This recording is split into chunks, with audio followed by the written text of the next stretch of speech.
This is for movement and how movement combines with what we need on the court.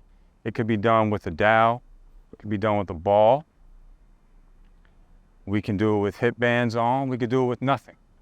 Then the attentional focus is on how we're moving and exploring the capacity we have with the BB methods and the BB movements that we want to focus on.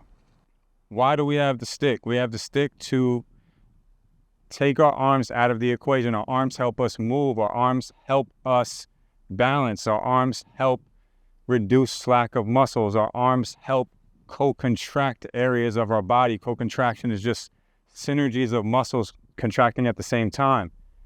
What we want to do is we want to take our arms out of it, and the attentional focus now goes to how we're exploring our hips, how we're exploring full foot contact, and if when we go overhead, we're going to now explore constraint of thoracic mobility, spine mobility, and our trunk is going to be called upon and pressured to have more integrity while we move.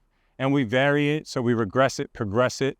Right now, we're going to show you some of the patterns we'll do to explore hips, explore knee and ankle, trunk, and then we'll progress it into what we would then do on the court with the basketball.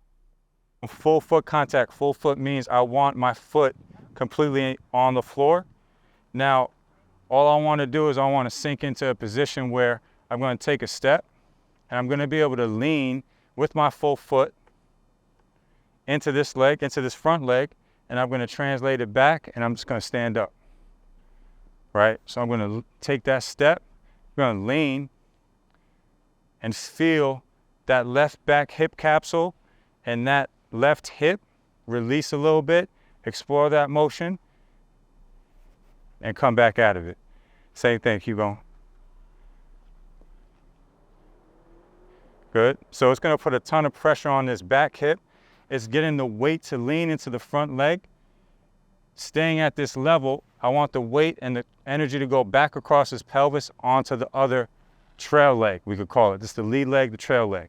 Now, do that again to this side. And now rotate the chest toward me. Good. And then you rotate back, and then you go back through. Good.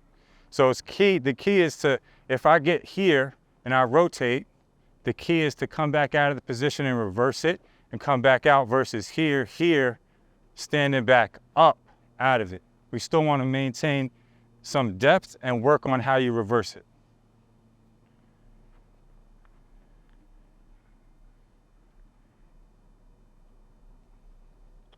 Good. Let me see one overhead.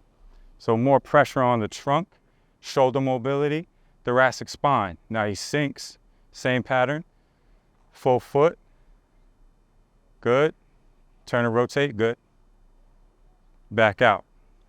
Same thing.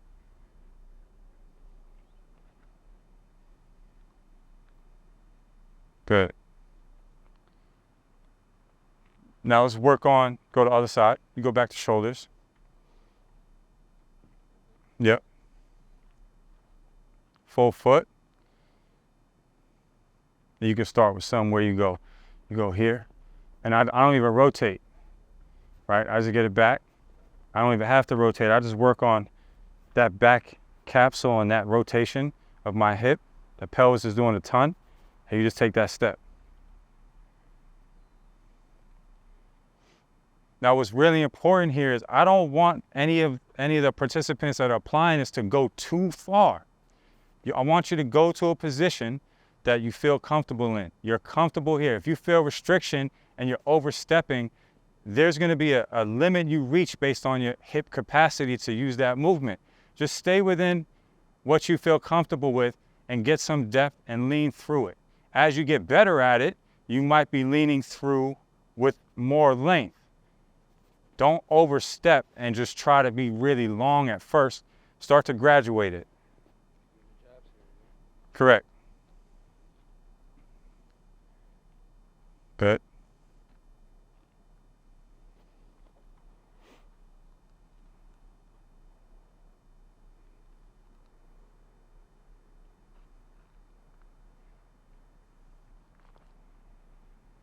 Good.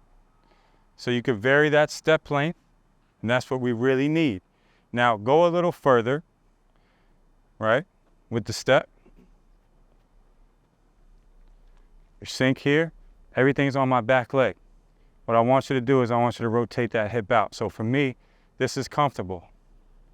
So I'm getting external rotation of this left hip, and I want you to just lean through here. This pattern is very, very similar to what you know of. If I'm gonna deceive someone and everything is facing the defender this way, my ability to segment and rotate this hip externally while this hip stays here gives me the clearance to then drive left.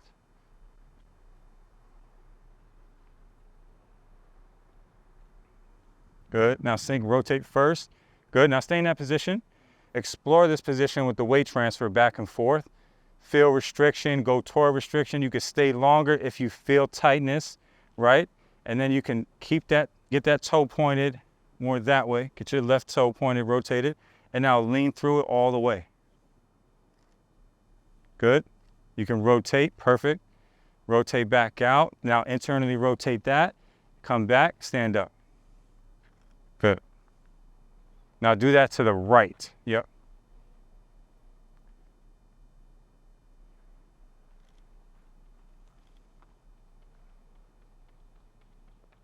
Right, a little lighter.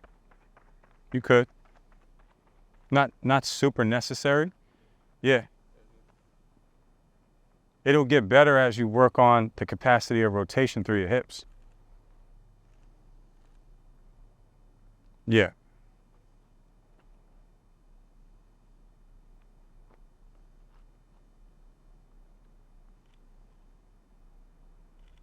Feel some tightness in the left hip. Yeah.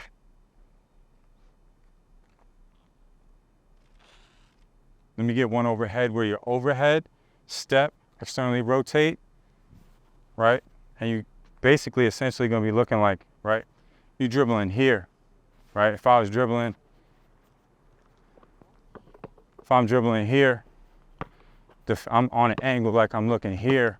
If I'm going here, right? I can still now accelerate right, or I could pull back and then go back right. I can still get back left from all that one main position. So keep now face that way, sink, rotate, lean, back up, a little more speed through it, like not speed, but a little more velocity, pace.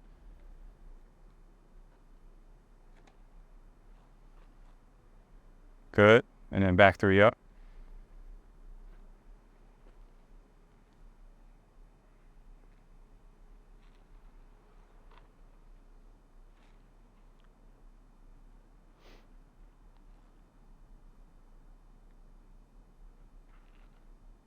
Good.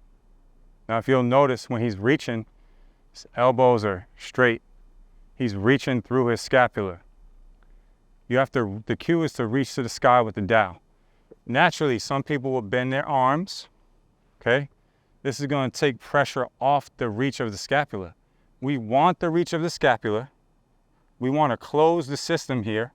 We wanna work on his upper trap while his scapula is upwardly rotated. And then we wanna focus on how his trunk engages with his hip, ankle, and knee while he's in a reach position sometimes. And you can't look like this. You can't look like this. This isn't doing much at all. You need to reach, or then go back to shoulders.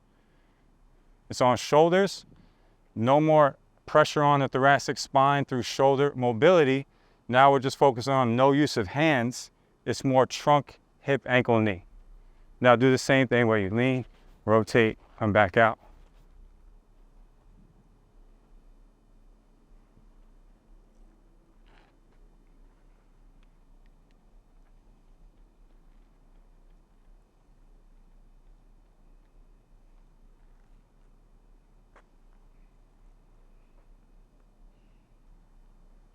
Good.